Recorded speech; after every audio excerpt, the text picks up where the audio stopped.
चलिए परमेश्वर के वचन की ओर चलेंगे। मेरे साथ निकालें यूहन्ना 14 अध्याय के 6 पद को पढ़ें।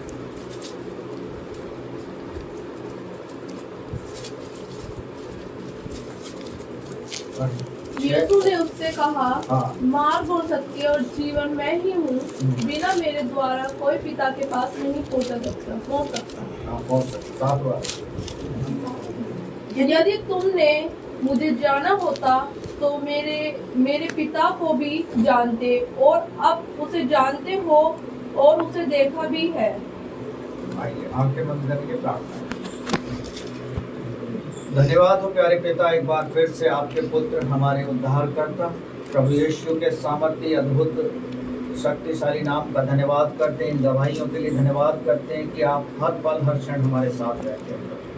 इन दिनों आप प्यारे प्रभु सहायता करते हैं, हर पल मौसम की बीमारियों से, तमाम आने वाली दुर्घटना विपत्तियों से बचाते हैं। ये आप ही का अनुग्रह है और आप ही की दया है कि प्रभु हम भले ही संख्या में कम हैं, लेकिन तेरे भवन में बैठने का ये आपने सौभाग्य दिया है। हम धन्यवाद करते हैं। बहुत से लोग हैं जो संसारिकता में लगे हैं, अपने संसार के कामों को पूरा कर रहे हैं, लेकिन तेरी आराधना को अपने जीवनों से दूर कर दिया है। आप उनसे बात करें, उनके हृदय को कायल करें और उन पर अपनी दया को प्रकट करें, क्योंकि विलंब से क्रोध करने वाले परमेश्वर आप। आज के इस वचन को सीखने के लिए पवित्र आत्मा हमारी सहायता करे। पवित्र आत्मा हमें वो बुद्धि, वो समझ, वो वचन का प्रकाशन दे कि हम अपने जीवनों में पहला स्थान आपको दें और आज के इस वचन को सीखें, समझें और वचन के द्वारा हमारे जीवन से आपको महिमा दें। सब कुछ आपके हाथों में सौंप दें। अब तक संभाला है, आगे भी आप ही संभालेंगे। छोटी प्रार्थना उद्धार करता प्रभु यीशु के नाम से मांगते हैं, आमीन। प्रभु का धन्यवाद हो। यहाँ कहता है परमेश्वर का वचन, यीशु ने उनसे कहा, मार्ग और सत्य और जीवन मैं ही हूँ, बिना मेरे द्वारा कोई पिता के पास नहीं पहुँच सकता। किससे बात कर रहा है यीशु मसीह? ये जो दृष्टांत है किससे बात कर रहा है? चेलों से। हाँ, चेलों से। चेलों से बात कर रहा है कि मार्ग और सत्य में ही, बिना मेरे द्वारा कोई पिता से नहीं मिल सकता। और हमारा विषय भी यही है कि यीशु के द्वारा ही हम पिता को जान सकते हैं, क्योंकि यीशु ने ही हमें पिता से मिलाया है। और यीशु जो है पिता का पुत्र है और उसने अपने पिता की आज्ञाओं का पालन किया। इफिसी 6 अध्याय में भी आप पहले पद में पढ़ेंगे, बच्चों के लिए भी माता पिता की आज्ञा को मानना जरूरी है। जैसे यीशु मसीह ने अपने पिता की आज्ञा को माना, हम बच्चों को भी अपने पिता की आज्ञा को मानना चाहिए। लेकिन क्या हम उस मार्ग पे चल रहे हैं जो सत्य वाला मार्ग है, जिसमें झूठ ना बोलना पड़ता, जिसमें गाली गलौज ना हो, जिसमें जीवन में निराशा ना हो? उस मार्ग पर चलने के लिए परमेश्वर का वचन हमारी सहायता करेगा। यशा आप पढ़ोगे, यशा नबी की पुस्तक, उसमें लिखा है साफ कि पीछे से आवाज आएगी, मार्ग यही है, इस पर चलो। भजन संहिता 32 में भी लिखा है, जिस मार्ग में तुझे चलना होगा उस मार्ग में मैं तेरी अगुवाई करूंगा और तुझे सम्मति दिया करूंगा, यानी सलाह देगा परमेश्वर। और यहोशू की किताब को आप पढ़ोगे, वहां लिखा है, जहां जहां तू जाएगा मैं तेरे संग रहूंगा। चाहे आप कहीं पे भी चले जाएं, आप अकेले भी हो तो भी परमेश्वर आपके साथ रहता है, क्योंकि परमेश्वर ने वायदा किया है, एक वाचा बांधी है। क्या आपने और हमने भी कोई वाचा बांधी है परमेश्वर के साथ?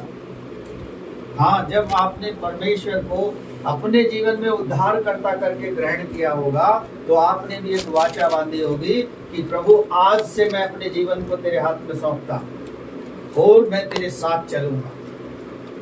साथ चलने का मतलब हम लोग अच्छे से समझते हैं। जैसे दो बहनें साथ चलती हैं, दो भाई बहन आपस में चलते हैं, पति पत्नी एक साथ चलते हैं। इसलिए वचन भी ऐसा कहता है, दो जन पृथ्वी पर एक मन के होंगे तो जो मांगेंगे उनके लिए स्वर्ग में हो जाएगा। अब हमारी इच्छा है कि हम क्या मांग रहे हैं।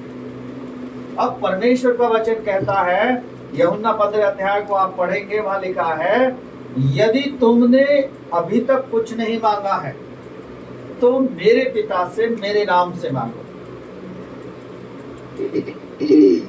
और जब हम मांगेंगे तो पिता पुत्र के नाम से देगा। क्या हम मांग रहे हैं कि प्रभु जो सत्य का मार्ग है उस मार्ग पे तो हमें चला? ऐसी हम प्रार्थना कर रहे हैं कि प्रभु जो मार्ग तूने हमें दिखाया है उस मार्ग में तू हमें हाथ पकड़ के चला। गीत गाते हैं ना, हाथ पकड़ के वो चलाएगा, अपना बोझ प्रभु पर डाल, वह तुझे संभाल। हमारे जीवन में चिंता, परेशानी, निराशा, दुख, तकलीफ बहुत है। क्यों है? क्योंकि हम परमेश्वर से दूर हैं। प्रार्थना हम नहीं करते, वचन हम नहीं पढ़ते, लगातार संगति से हम नहीं जुड़े रहते।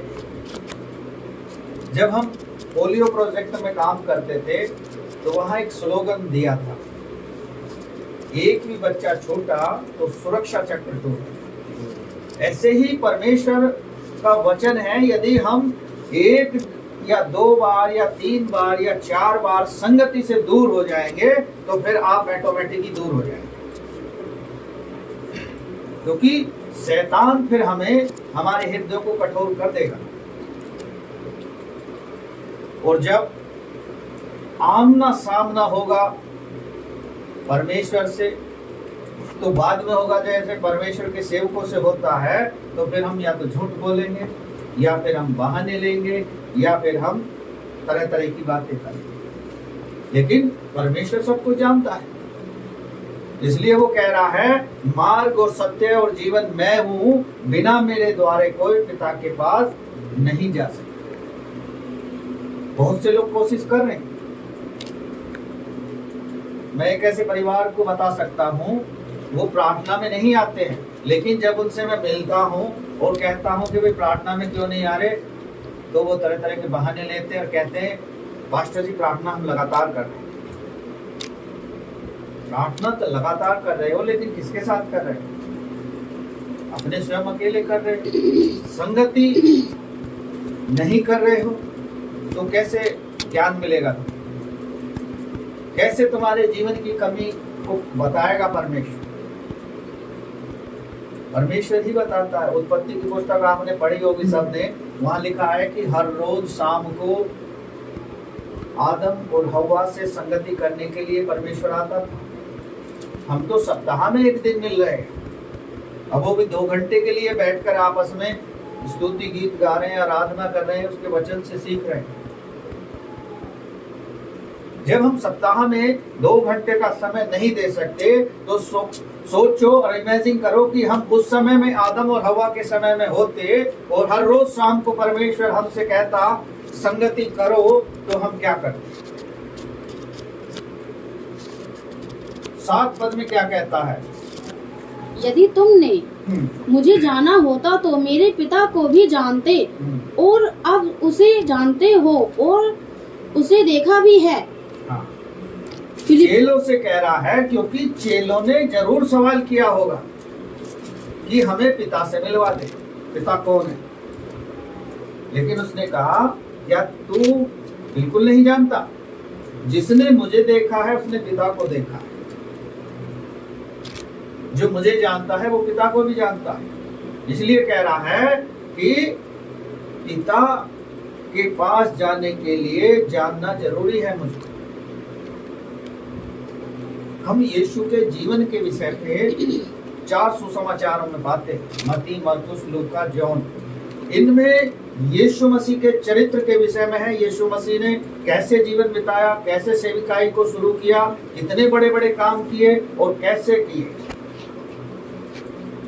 वो है यीशु मसीह को जानना। और जब हम यीशु मसीह को डीपली जान लेंगे तो हमें पता चलेगा कि यीशु मसीह की टेक्निक क्या थी, किस टेक्निक से वो काम करता था। दृष्टांतों के द्वारा ज्यादातर बात करता था, डायरेक्टली वो किसी को नहीं कहता। जैसे एक उदाहरण है, सदू की फरोशी एक व्यभिचार करने वाली स्त्री को पकड़ के ले आया और पूछने लगे कि मूसा की व्यवस्था में ऐसा लिखा है कि जो ऐसा गलत काम करे उसे पत्थर वाह करके मार दिया जाए। तो जो वहां लोग इकट्ठे थे, तो यीशु मसीह ने उनको कुछ जवाब नहीं दिया, क्योंकि सदूकी फरीसी परखने के लिए ऐसा बातें करते थे। वो परखना चाहते थे, क्या आपको किसी ने अभी तक परखा है? क्या आपको किसी ने पूछा है, आपके दोस्त ने, आपके रिश्तेदारों ने, आपके परिवार के लोगों ने, कि आप जो परमेश्वर के पीछे चल रहे हो वो है क्या? कैसे आपका उद्धार हो गया? कैसे औरों का उद्धार हो सकता है? जब उस व्यभिचार करने वाली स्त्री के विषय में यीशु कोई कमेंट नहीं करता, लेकिन लोगों से कहता है कि जिसने कोई पाप ना किया हो वो इसको पत्थर कर मारे, और झुककर पृथ्वी पर लिखने लगता है। क्या लिखा होगा उसने? कोई जानता क्या लिखा होगा? तो इमेजिन कर सकते हैं हम कि शायद यही लिखा हो कि जिसने पाप ना किया वो पत्थर मारे। क्या ऐसा यीशु मसीह ने लोगों से कहा भी था? और हो सकता है वही लिखा हो। और जब वो लिखने के बाद खड़ा होता है तो उस स्त्री को कोई पत्थर नहीं मारता। क्यों? क्योंकि वो सब लोग वही काम करने वाले थे, पाप करने वाले लोग। यीशु मसीह मन की बात को बहुत जल्दी पढ़ लेता था, जान लेता था। भजन संहिता 139 को आप पढ़ोगे, वहां परमेश्वर का वचन आपको बताएगा कि दूर ही से हमारे विचारों को यीशु मसीह जान लेता है। हमें पिता से मिलने के लिए, पिता को जानने के लिए यीशु मसीह को जानना बहुत जरूरी है। यीशु कैसे इस दुनिया में आया, कैसे वो पला बड़ा और कैसे वो इस काम में लगा, वो हम इन चारों सुसमाचार के अध्ययन के बाद ही हम बता सकते हैं। तो यहाँ कहता है 7 पद में, यदि तुम मुझे जानते तो मेरे पिता को भी जानते, और तुमने मुझे देखा है तो तुमने उसे भी देखा।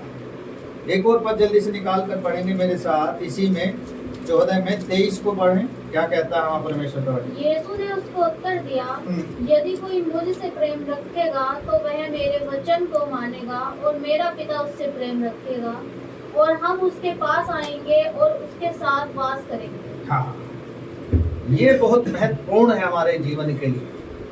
यदि कोई मुझसे प्रेम करता है तो वो मेरे वचन को मानेगा, और जो वचन को नहीं मानता वो यीशु मसीह को प्रेम नहीं करता, और ना यीशु मसीह उससे प्रेम करता। हमें यीशु मसीह को जब जान लिया है तो हम उससे प्रेम करें।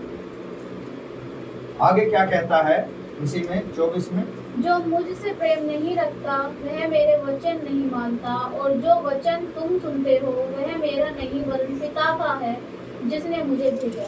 हाँ, जो वचन हम सुन रहे हैं वो पिता का, पिता परमेश्वर का वचन है। जैसे हम यूहन्ना 1 अध्याय में पढ़ते हैं, आदि में वचन था और वचन ही परमेश्वर था, वही देहधारी होकर हमारे बीच में आया। तो आज से आप जान लो, यदि आप परमेश्वर से प्रेम नहीं करते हो तो उससे प्रेम करना सीखो, क्योंकि उसका वचन जब हम सुनते हैं, मानते हैं, लेकिन उससे प्रेम नहीं रखते हैं, तो फिर हम 1 कुरिन्थियों 13 अध्याय के समान। वहाँ क्या लिखा है? सब लोग जानते हैं कि यदि मैं स्वर्गदूतों की बोलियां बोलूं और प्रेम न रखूं तो झनझनाता हुआ पीतल और झनझनाती हुई एक झांझ। हमारा जीवन प्रेम पे टिका है, क्योंकि प्रेम के लिए ही अपने पुत्र को यीशु मसीह के रूप में पिता ने दे दिया, जो हमारे गुनाहों को लेकर क्रूस पर चढ़ गया, जिसने हमारे लिए अपना बहुमूल्य लहू दे दिया। उसने लहू दे दिया, हम उसे समय नहीं दे सकते। वो समय के बदले हमें आशीषें देता है, हम उस आशीषों को पाना नहीं चाहते। लोग अपनी दौड़ से, अपनी ताकत से, अपने बल से उन आशीषों को हासिल करना चाहते हैं। लेकिन कैसे करेंगे? जब तक परमेश्वर का अनुग्रह ना होगा। तो यहाँ परमेश्वर का वचन साफ कहता है, जो हम वचन सुनते हैं वो पिता की ओर से। एक और पद जल्दी निकाल कर पढ़ेंगे मेरे साथ। आप आ जाएंगे जल्दी से, गलतियों की पत्री में आ जाएंगे, 4 अध्याय के 4 पद को पढ़ें।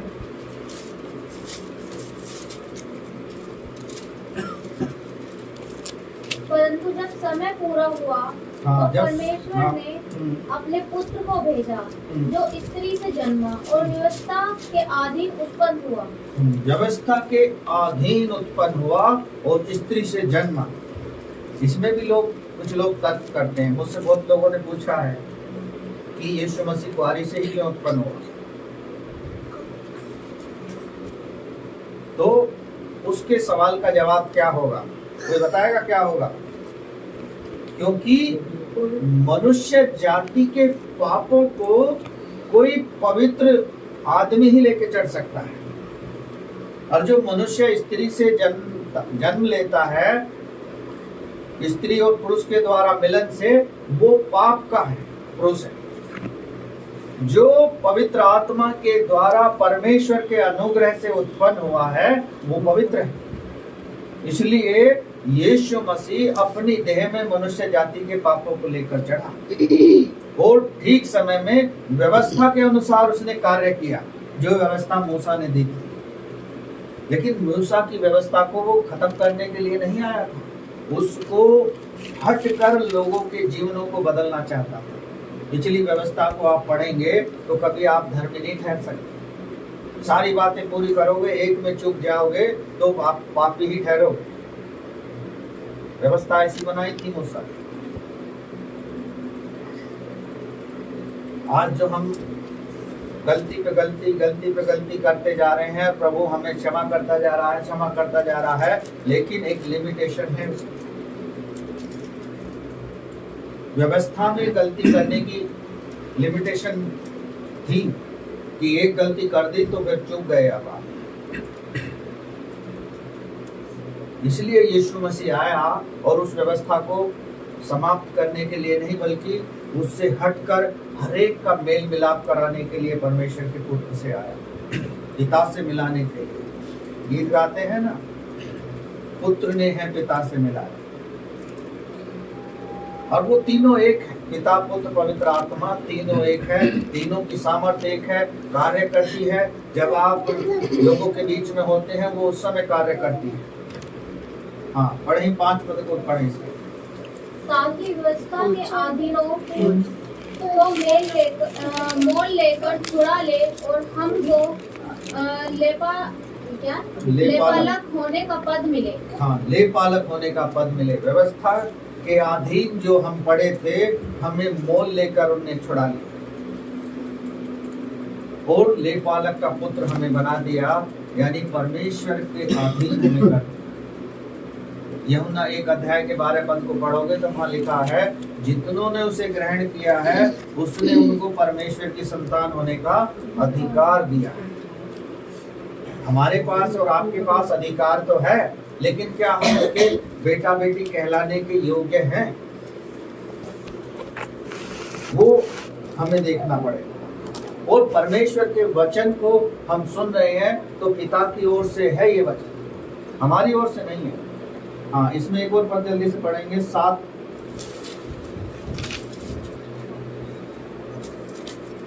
इसलिए तू अब दास नहीं परंतु पुत्र है, और जब पुत्र हुआ तो परमेश्वर के द्वारा वारिस नहीं हुआ। हाँ, अब हम जो है दास नहीं है, परमेश्वर के पुत्र और पुत्रियां हैं, और उसके वारिस भी हमें बना दिया। इसलिए अब हम वो भय हमारे जीवन से निकल गया है, जो व्यवस्था का भय लोगों के अंदर पुराने नियम में समाया हुआ था। लोग पाप बलि, अन्न बलि, कितने प्रकार की बलियां चढ़ाते थे, लेकिन यीशु मसीह ने केवल एक बलि को रखा है, वो है टूटे मन का धन्यवाद का स्तुति रूपी बलिदान। हम वो उसे अर्पित करें। एक और पद जल्दी से निकाल कर पढ़ेंगे मेरे साथ। पहला यूहन्ना 2 अध्याय के 1 पद को पढ़ें।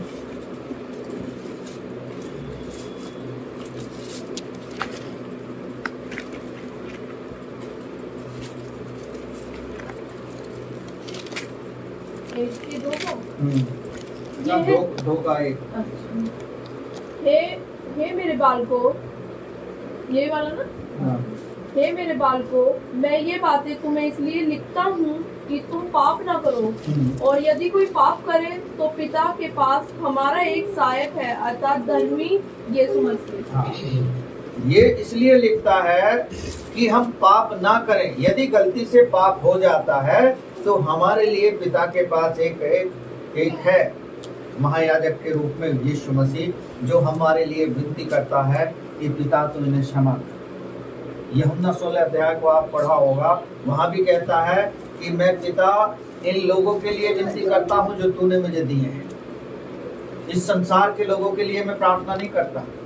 बहुत से लोग कहते हैं संसार के लोगों के लिए प्रार्थना करो, लेकिन यहाँ यीशु मसीह कह रहा है मैं संसार के लिए प्रार्थना नहीं करता, बल्कि जो संसार में से लोग तूने मुझे दिए हैं उनके लिए प्रार्थना करता हूँ, और जो लोग दिए हैं इनके द्वारा जो आएंगे उनके लिए प्रार्थना करता हूँ। हमें पाप करने की गुंजाइश अब नहीं होनी चाहिए, क्योंकि पाप से हमें छुड़ाकर यीशु ने अपना लहू देकर हमें दाम के रूप में छुड़ाकर हमें खरीदा है, और एक पुत्र और पुत्री का अधिकार हमें दिया है। हम उसके बेटा बेटी कहलाए हैं, तो एक धार्मिक यीशु है जो हमारे लिए महायाजक के रूप में परमेश्वर पिता के पास बैठा निरंतर प्रार्थना कर रहा है। यहाँ संसार में था तब भी वो हमारे लिए और आपके लिए काम कर रहा था, अब वहाँ पिता के पास बैठा है, वहाँ भी काम कर रहा है। आइए एक और पद जल्दी से निकाल कर पढ़ेंगे। गलतियों में 3 अध्याय के 26 पद को पढ़े, वहाँ क्या कहता है परमेश्वर का वचन। क्योंकि तुम सब उस विश्वास के द्वारा जो मसीह यीशु पर है परमेश्वर की संतान हो। विश्वास के द्वारा परमेश्वर की संतान है। विश्वास हमारे जीवन का बहुत महत्वपूर्ण अंग है, क्योंकि विश्वास नहीं है तो हमारे जीवन में कुछ भी नहीं। विश्वास हमारे मसीही जीवन का एक पिलर है। पिलर तो और बहुत हैं, लेकिन हम इस पिलर को पकड़ के रखें, क्योंकि परमेश्वर हमारे विश्वास को परखता है। अय्यूब की पुस्तक आपने पढ़ी होगी, तो अय्यूब एक ऐसा व्यक्ति था जो ईमानदारी और सच्चाई और खराई से परमेश्वर के साथ चलता था। हम और आप तो चल ही नहीं रहे हैं जैसा परमेश्वर चाहता है, वैसा चलेंगे तो परमेश्वर हमें ढेरों आशीष देगा, और उन आशीषों को हम से शैतान छीन रहा है। आलस्य में डाल के, नींद में डाल के, प्रार्थना में ना जाने देकर, रोकने के द्वारा और तरह तरह की टेम्पटेशन हमारे जीवन में लेकर आ रहा है। क्यों? क्योंकि वो नहीं चाहता कि लोग एकजुट हो जाए। जब यीशु मसीह को क्रूस पर चढ़ाया गया था, चढ़ाने का मेन कारण क्या था उन लोगों का? वो लोग इस बात से भी डर रहे थे कि संसार इसके पीछे हो लिया। आज के भी लोग इसीलिए डर रहे हैं कि संसार इनकी सुन रहा है, और आने वाले दिनों में वो दिन दूर नहीं है जो वचन में लिखा है कि हर एक जीव अंगीकार करे और हर जाति का घुटना टिकेगा। अब वो समय निकट आ रहा है, दौड़ा हुआ आ रहा है। उस समय को आप बहुत जल्दी ही पूरा होते हुए देखोगे। हर जाति के लोग परमेश्वर में पाए जाते हैं, लेकिन कुछ घमंडी ऐसे हैं जो परमेश्वर को जानते तो हैं लेकिन स्वीकार नहीं करते, उसकी आज्ञाओं का पालन नहीं करते। आने वाले दिनों में ऐसा होगा कि वो लोग भी अपने घमंड को तोड़ेंगे और परमेश्वर के अधीन हो जाएंगे। ये हमको ऐसी प्रार्थना लोगों के लिए करनी चाहिए कि प्रभु, जैसे तेरी इच्छा स्वर्ग में पूरी होती है वैसे ही पूरी पृथ्वी पर हो, लेकिन वो होगी तब जब हम लोग प्रार्थना के रूप में एक योद्धा के समान प्रार्थना कर रहे हैं। हम औरों के लिए प्रार्थना तो जब करेंगे, हम अपने लिए प्रार्थना नहीं करते। कितने लोग ऐसे हैं जो यहाँ बैठे हैं जो प्रार्थना बिल्कुल नहीं करते, ना सुबह में, ना शाम में, ना दोपहर में, ना रात में। कितने लोग हैं? अपने आप हाथ उठाओ, नहीं तो फिर मैं उठवा दूंगा। तो इसलिए अपने आप बता दो कौन कौन है वो। जो लोग ना सुबह को करते हैं ना रात में करते हैं।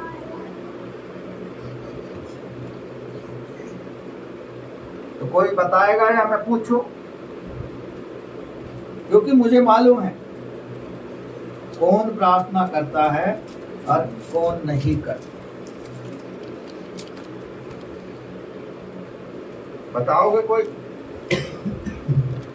चलो मैं ही पूछता हूँ, शुरू करता हूँ। चंद्र किरण भाई,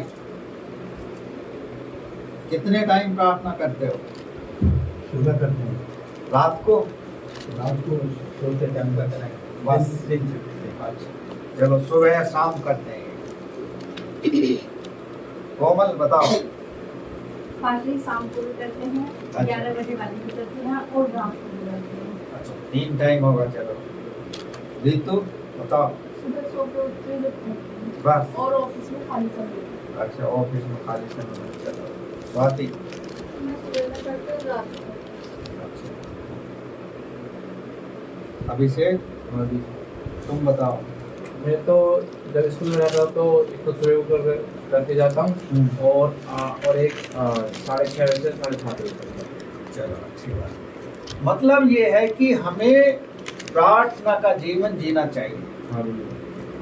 और लोगों के लिए प्रार्थना करनी चाहिए, क्योंकि आज जो हो रहा है वो वचन के अनुसार हो रहा है, कुछ अलग नहीं हो रहा है। बहुत से लोग कह रहे हैं कि ऐसा हो रहा है वैसा हो रहा है, लेकिन वो परमेश्वर के वचन के ही अनुसार हो रहा है। अभी जो है मसीही लोग डरे हुए क्यों हैं? क्योंकि वो प्रार्थना नहीं करते। बहुत सी जगह ऐसी समस्याएं आ रही हैं मसीही लोगों पर, ऐसी विपत्तियां आ रही हैं, लेकिन परमेश्वर उन्हें फिर भी संभालता है। कभी कभी आपने वीडियो क्लिप में देखा होगा, कोई कोई भाई बहन इतनी दृढ़ता से उन लोगों का सामना करता है कि वो लोग दंग रह जाते हैं। कल मैं एक अपने मोबाइल पे एक देख रहा था कि 3 लोग किस तरह प्रशासन खड़ा है और तलवारें लहरा रहे हैं, मतलब उनको किसी बात का कोई डर नहीं। ये सिस्टम हमारे देश का ऐसा क्यों हो गया? क्योंकि जो घमंड करने वाले लोग हैं वो संरक्षण पा रहे हैं। संरक्षण मतलब कोई ना कोई उनकी सहायता कर रहा है।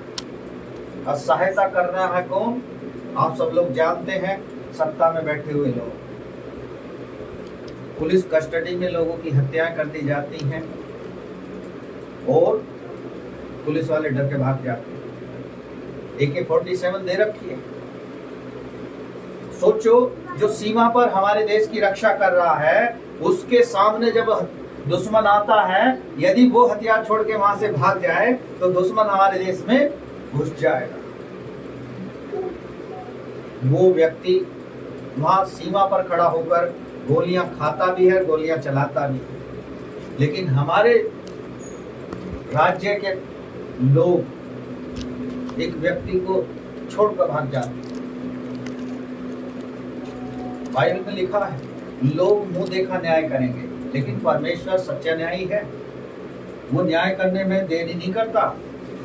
इसलिए लिखा है, विधवा और अनाथों का न्याय चुकाना, उनके खिलाफ मत खड़े होना, क्योंकि इनका मुकदमा परमेश्वर लड़ता है। विधवा हो या अनाथ हो, कई लोग देखते हैं हम गाँवों में, अरे इसका कोई नहीं, इसकी खेती को जब्त कर दो, लेकिन परमेश्वर उसका मुकदमा लड़ेगा, चाहे वो परमेश्वर को जानता हो या न जानता हो।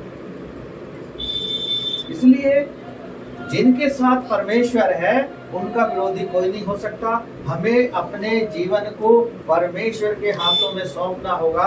और देखना, एक नई बीमारी ऐसी आ रही है जिसका भारत के पास कोई इलाज नहीं।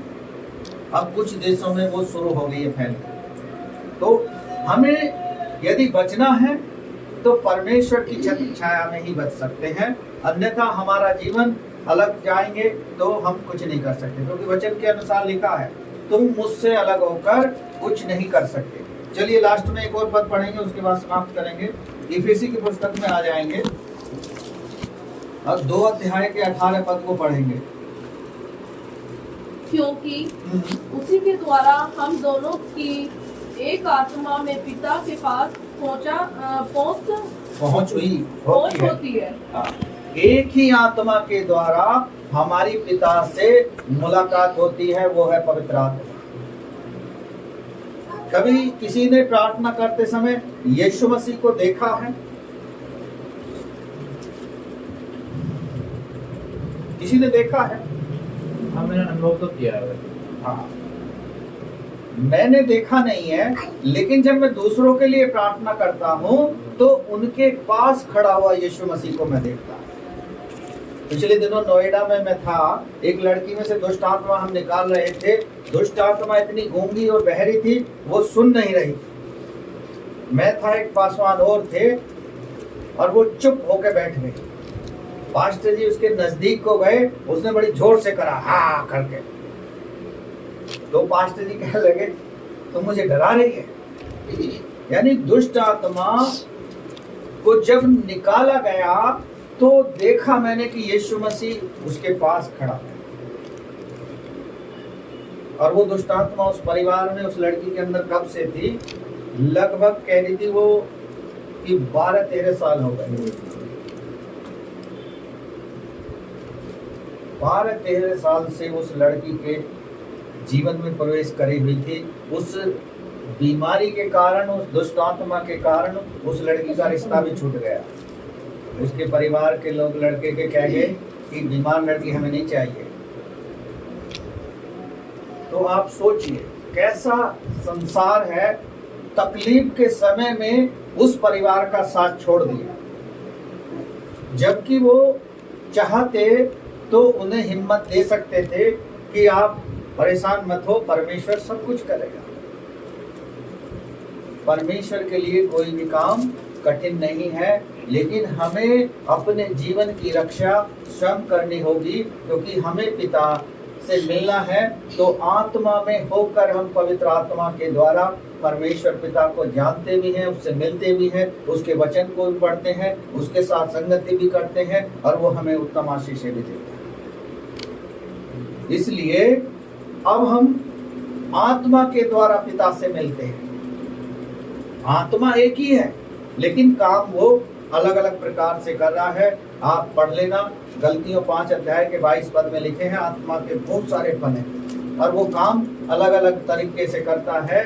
आपके जीवन में भी वही पवित्र आत्मा किस रूप से काम कर रहा है मुझे नहीं मालूम, आप स्वयं लोग जानते हैं। इसलिए ज्यादा से ज्यादा प्रार्थना करो, वचन पढ़ो, संगति में रहो और आगे बढ़ते रहो, ताकि परमेश्वर का वचन हमें संभाले, हमारी सहायता करे।